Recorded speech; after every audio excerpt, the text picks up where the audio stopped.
The dusty visitor. The shimmering heat haze distorted the chain-link fence that marked the perimeter of the Blackwood Research Facility. Agnes Plumtree squinted, wiping dust from her brow with a handkerchief that had seen better days. Even from here, the scale of the place was impressive, a cluster of sleek, silver buildings rising from the ochre desert like futuristic monoliths. Her ancient Morris Minor, affectionately nicknamed Monty, coughed and shuddered in protest as she pulled it to a stop before the main gate. Private Dale, DJ, Jenkins leaned back in his guard tower chair, one leg dangling over the side, headphones blasting out something with a thumping bass line. He barely glanced at Monty as it wheezed to a halt. Beside him, Sergeant Major Reed stood ramrod straight, her face etched with an expression that suggested she'd rather be anywhere else. The desert sun glinted off the polished badge on her chest. Agnes emerged from Monty, her movements slow but deliberate. She straightened her tweed skirt, smoothed down her flyaway gray hair, and approached the gate with a determined glint in her eye. Jenkins finally noticed her, his music fading to a tinny whisper. "Halt. State your business," he drawled, affecting a bored indifference. He was all of 19, Agnes guessed, barely out of nappies. "Agnes Plumtree," she replied, her voice clear and steady despite the oppressive heat. "I have an appointment." Jenkins snorted, his gaze sweeping over her dusty vehicle and unassuming figure. "An appointment? With who?" "The gardening club." Reed shot Jenkins a look that could curdle milk. "Jenkins. Show some respect."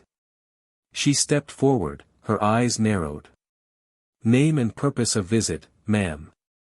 "My name is Agnes Plumtree," Agnes repeated patiently. "I'm here to consult on Project Nightingale. I believe Dr. Albright is expecting me." Reed raised a skeptical eyebrow. "Project Nightingale is highly classified. I'll need to see your identification and clearance credentials." Agnes rummaged in her worn leather handbag, producing a thick envelope sealed with official-looking stamps. She handed it to Reed, who examined it with meticulous care. Jenkins, meanwhile, stifled a yawn. Reed broke the seal and scanned the documents inside. Her expression remained impassive, but Agnes detected a flicker of surprise in her eyes. "These appear to be in order," she conceded, but her tone still held a note of doubt. "However, protocol dictates I verify this with Dr. Albright's office. Wait here." Reed retreated into the guardhouse, leaving Jenkins to watch Agnes. He smirked. "So, consultant, huh? You don't exactly look the part." He gestured dismissively at her car. "That thing still run on coal?" Agnes ignored him, her gaze fixed on the distant mountains. She'd faced down far worse than a cocky young private with an inflated sense of importance. Let them underestimate her. It was often an advantage. Reed emerged from the guardhouse, her face unreadable. "Dr. Albright confirms your appointment, Ms. Plumtree. However," she added, her voice sharp, "I must stress the sensitive nature of this facility. Any unauthorized access or disclosure of information will be met with severe consequences. Is that understood?" "Perfectly," Agnes replied, a faint smile playing on her lips. "Now, if you'll excuse me, I believe I'm already late." She turned back to Monty, the old car rattling to life with surprising vigor. As she drove through the gate, she caught Jenkins's bewildered expression. He clearly hadn't expected her to actually get in. Reed watched Monty disappear down the long, straight road leading to the main complex. "Jenkins," she said, her voice cutting through the desert air. "Don't judge a book by its cover. And clean up that mess in the tower. Your sloppiness is a disgrace to the uniform." She paused, then added, almost to herself, "Still, I can't imagine what Albright sees in her." Unheard warnings. Agnes gripped the steering wheel, knuckles bone white. "It's not just a malfunction," she stammered, her voice tight with urgency. "It's a breach. A controlled breach." Private Jenkins stifled a yawn, leaning against the gatehouse doorframe. The desert sun glinted off the boredom etched into his face. Controlled breach?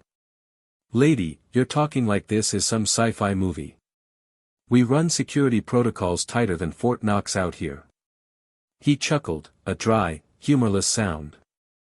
Agnes fought to keep her composure. They're using the drones.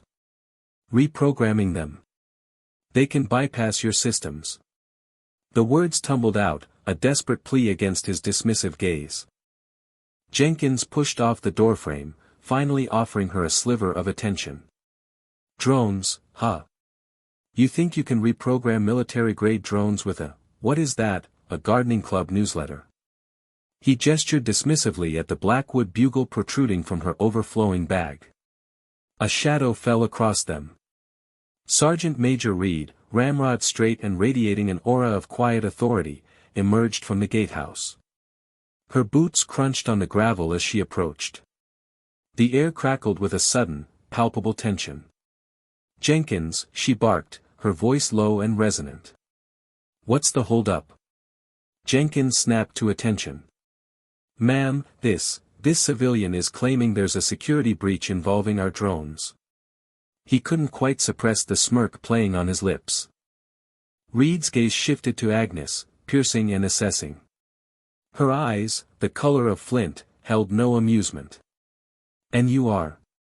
Agnes Plumtree. I have an appointment. She held up the crumpled confirmation email, her hand trembling slightly.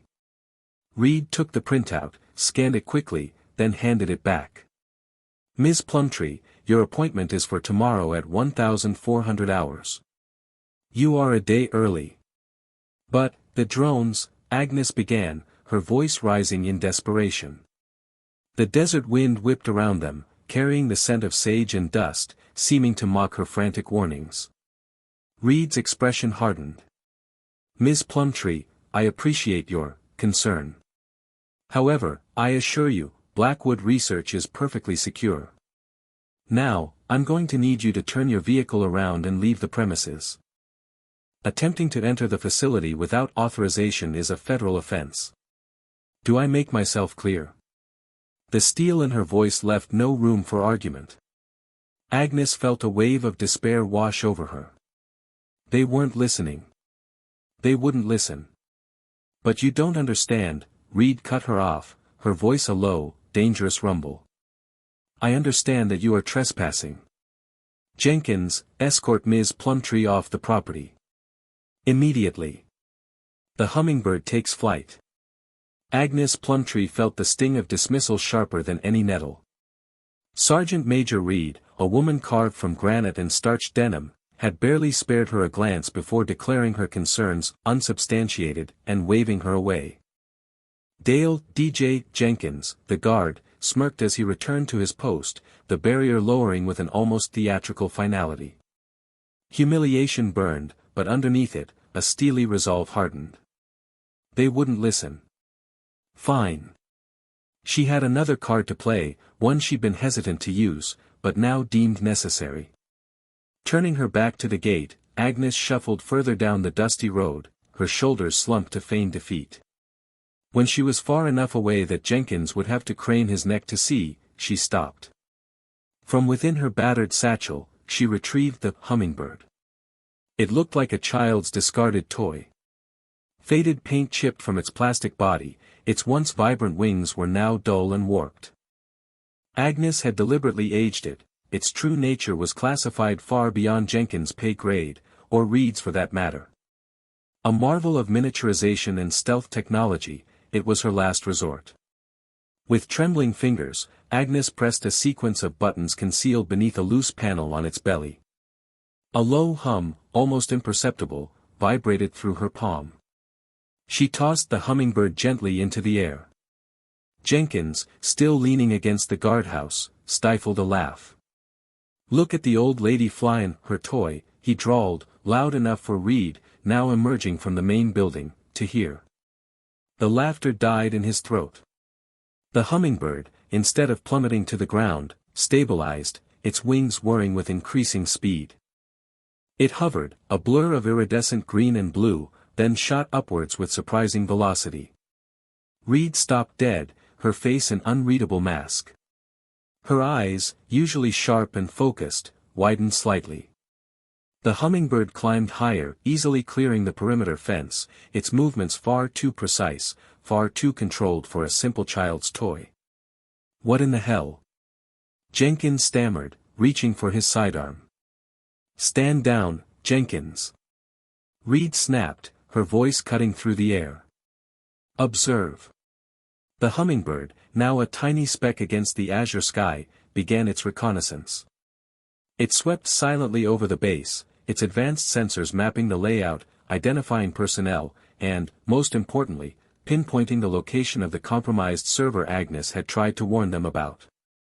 It navigated the complex topography of the base with an eerie grace, dipping and weaving between buildings, invisible to anyone not actively looking for it. Agnes, watching from the roadside, activated the downlink. A miniature screen on her wrist flickered to life, displaying a real-time feed from the hummingbird's camera. The interior of the server room swam into focus, flickering lights, tangled cables, and, there. The telltale signs of digital intrusion, unauthorized software running rampant, data packets being siphoned off at an alarming rate. Proof. A grim satisfaction settled over Agnes. They had ignored her, dismissed her, but they couldn't ignore the truth staring them in the face, relayed via a seemingly harmless toy. The hummingbird, now a silent sentinel, had taken flight. Eyes in the sky. The drone, a silent predator, sliced through the night air, its camera eye drinking in the sprawling military base. Agnes Plumtree, miles away, manipulated the controls with practiced ease, her gaze glued to the grainy feed on her laptop. Tonight, she would prove it. Prove that something wasn't right. The drone skirted the perimeter fence, its infrared sensors painting a ghostly image of the guard towers.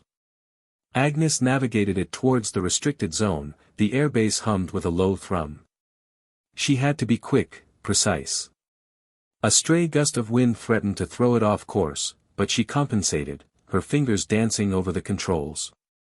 Below, near the research labs, Private Dale, DJ Jenkins shivered in his booth, more concerned with the new mixtape on his headphones than the desolate landscape. He slapped at a mosquito buzzing near his ear, oblivious to the miniature aircraft silently hovering overhead.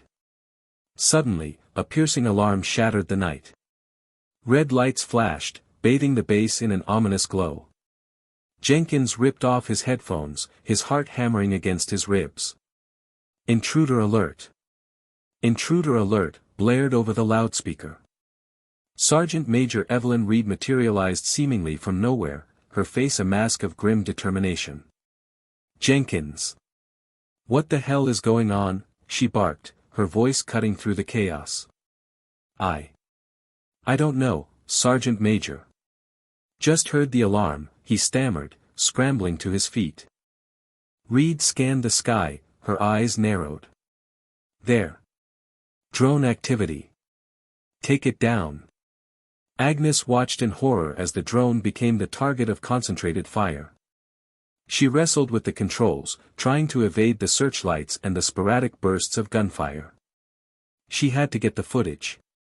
The drone, now battered and struggling, descended towards its primary target, the inconspicuous entrance to the underground bunker where Dr. Thorne spent his nights. Inside the bunker, Dr. Thorne was hunched over a complex array of equipment, his face illuminated by the flickering screens. He was inputting a series of encrypted codes, his brow furrowed in concentration. He didn't hear the drone as it recorded his every move, his furtive glances at a data drive bearing a foreign flag, the satisfied smirk that played on his lips. The drone transmitted its final, precious seconds of footage before a direct hit sent it spiraling out of control. Agnes watched, helpless, as the screen went black. Had she gotten enough? On the base, Reed barked orders into her radio. "Secure the perimeter. Nobody leaves or enters without authorization." She pointed a stern finger at Jenkins. "And you, Jenkins, you're on KP for a month. Maybe scrubbing potatoes will sharpen your senses." She marched towards the underground bunker, her gut churning with a premonition.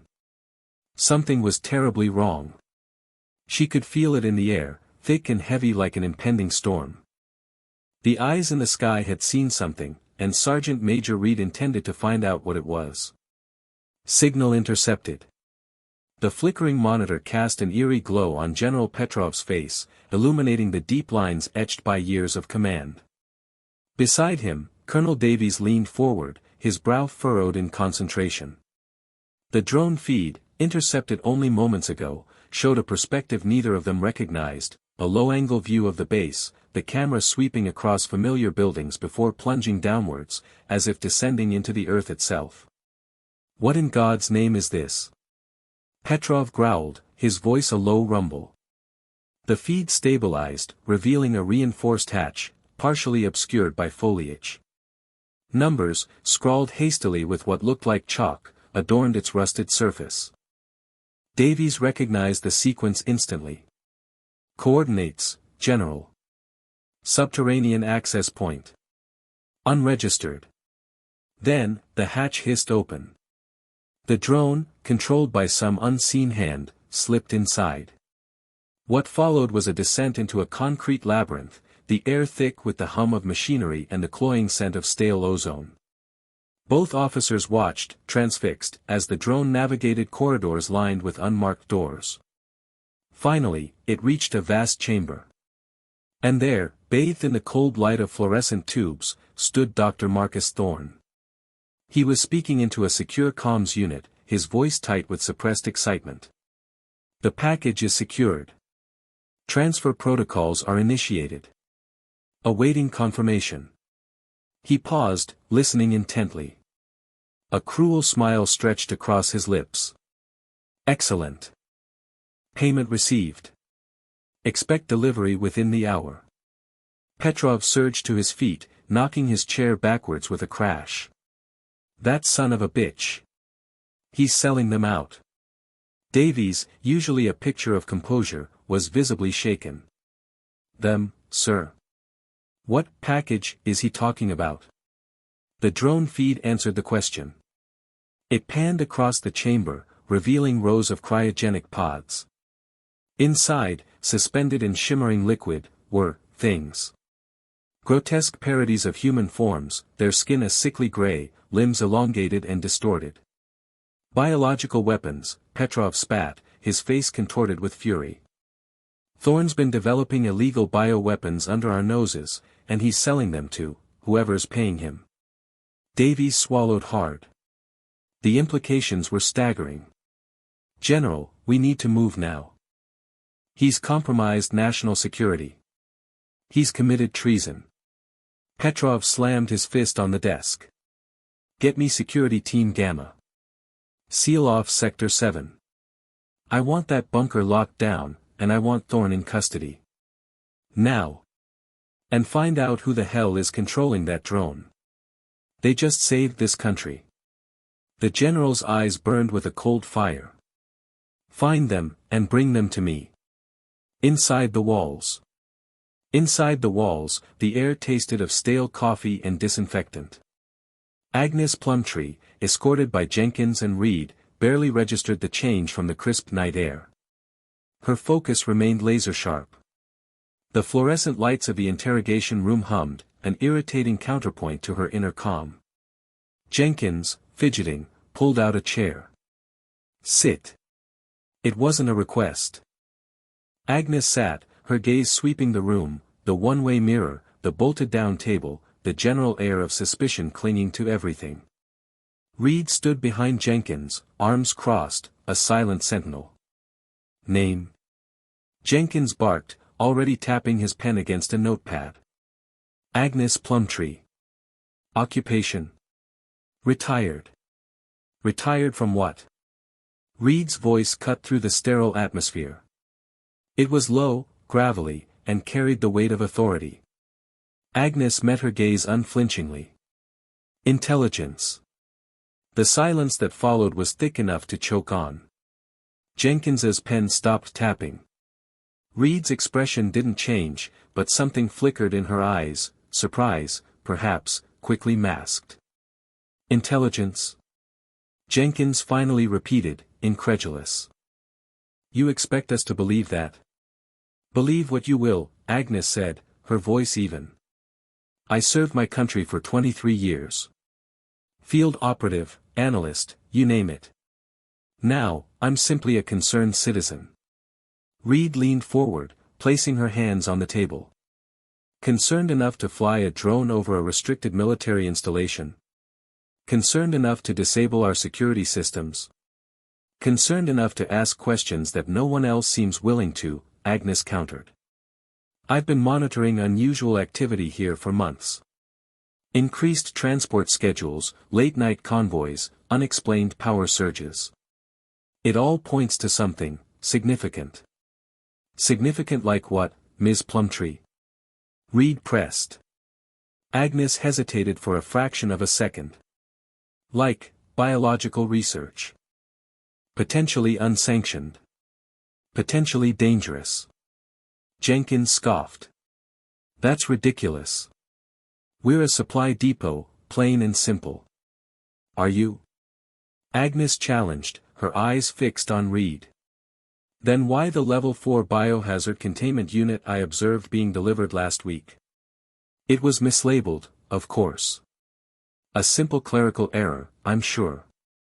But I saw it, Sergeant Major. I have the footage. Reed's jaw tightened. That's classified information. Precisely my point, Agnes said, a hint of steel entering her voice. What are you hiding, Sergeant Major? And who authorized it? The hum of the fluorescent light seemed to grow louder, filling the room with a low, insistent drone of their own. Unmasking the serpent. The air in the underground bunker hung thick with the metallic tang of stale machinery and something else, something sickly sweet that prickled at the back of Commander Davies' throat. He pulled his mask tighter, the harsh rasp of the regulator the only sound louder than the drip, drip, drip of condensation echoing through the cavernous space. Agnes Plumtree, still detained and stubbornly repeating her mantra of concerned citizen, had provided the access codes. The drone footage, pieced together frame by painstaking frame, had shown the entrance, cleverly concealed behind a fake rock face. Now, a squad of heavily armed MPs fanned out, their flashlights cutting through the gloom. Anything, Sergeant Miller? Davies barked, his voice amplified by the mask. Nothing obvious, sir, came the muffled reply. Just, old equipment. Looks like it hasn't been used in years. Davies moved forward, his boots crunching on a gritty layer of dust. He didn't buy it. The air, despite its age, felt tainted. He reached out, running a gloved hand along a console panel. Inert. Or so it seemed. Then, Private Chen called out, his voice tight with alarm. Sir, over here. I think I've found something. Chen was standing before a reinforced steel door, partially ajar. Inside, the air was colder, and the sweet smell was overpowering. Davies pushed past Chen, his hand instinctively reaching for his sidearm. The room was a makeshift lab, illuminated by flickering emergency lights. Glassware lay shattered on the floor, tangled with wires and tubing. A centrifuge hummed erratically in the corner. And on a steel table, bathed in the ghostly light, were vials. Row upon row of them, filled with a viscous, shimmering green liquid. Hazardous materials team, get in here. Davies roared. As the specialists began their analysis, Davies noticed something else. A data pad, half buried under a pile of discarded lab coats. He picked it up, his gloved fingers smudging the screen. He managed to power it on.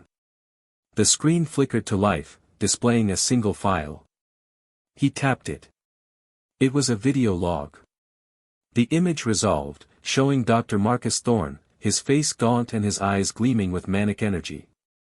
Progress report, Thorne's voice rasped from the datapad speaker. The modified strain is proving remarkably stable. Dispersal via the ventilation system should achieve optimal contamination within 12 hours. Davies felt a cold fist clench around his heart. The ventilation system. The one that serviced the entire base. Thorne continued, oblivious to his impending doom. The chaos, the panic, it will be beautiful. And when the dust settles, my benefactors will be handsomely rewarded. He paused, a sinister smile twisting his lips. They underestimated me for too long. Now, they will pay the price. Davies shut off the datapad, his mind racing. The sabotage wasn't just about compromising security protocols. It was about biological warfare. Internal sabotage on a scale he couldn't have imagined. He turned to Sergeant Miller. Seal off this entire section. Nobody in or out. And get me Agnes Plumtree. Now. I think she's about to become a lot more cooperative. The sweet, sickly smell intensified, and Davies knew they were in a race against time. Foiled plans. The klaxons blared, a jarring symphony of impending doom that sliced through the pre-dawn quiet. Sergeant Major Reed swore, the word a guttural expulsion. Intruder alert. Sector Gamma. All units respond. Gamma was the biolab. Thorne's domain. She pounded down the corridor, her boots echoing against the metal floor. The air crackled with adrenaline and the metallic tang of fear. As she rounded the corner, she saw them, 4 figures in lab coats, wrestling with the main access panel to the ventilation system.